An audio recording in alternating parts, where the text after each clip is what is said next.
Demand নোটের টাকা পরিশোধ করেও বছরের পর বছর গ্যাস সংযোগের অপেক্ষায় রয়েছে দেশের শত শত শিল্প প্রতিষ্ঠান।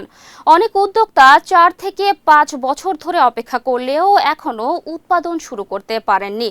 সংশ্লিষ্ট সূত্র বলছে, শিল্পে নতুন গ্যাস সংযোগের জন্য বর্তমানে 1008টির বেশি আবেদন জমা রয়েছে। শুধু তিতাস গ্যাসের কাছেই প্রায় 500টি প্রতিষ্ঠান ডিমান্ড নোটের টাকা পরিশোধ করে অপেক্ষা করছে। কিন্তু গ্যাসের ঘাটতির কারণে নতুন সংযোগ দেওয়া সম্ভব হচ্ছে না। এদিকে কারখানা চালু না হওয়ায় ব্যাংক ঋণের সুদ ও অন্যান্য ব্যয় বেড়ে যাচ্ছে। এতে নতুন বিনিয়োগও বাধাগ্রস্ত হচ্ছে। এমনকি অর্থনৈতিক অঞ্চলগুলোর অনেক শিল্প প্রতিষ্ঠানও গ্যাসের অভাবে উৎপাদনে যেতে পারছে না। জ্বালানি বিভাগের তথ্য অনুযায়ী দেশে প্রতিদিন প্রায় 4000 মিলিয়ন ঘনফুট গ্যাসের চাহিদা থাকলেও সরবরাহ হচ্ছে প্রায় 2700 মিলিয়ন ঘনফুট।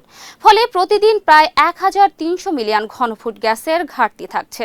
বিশেষজ্ঞদের মতে, দ্রুত গ্যাস সরবরাহ বাড়িয়ে দীর্ঘদিন ধরে অপেক্ষমান শিল্প প্রতিষ্ঠানগুলোকে সংযোগ না দিলে শিল্পায়ন, বিনিয়োগ ও কর্মসংস্থান আরও ক্ষতিগ্রস্ত হবে।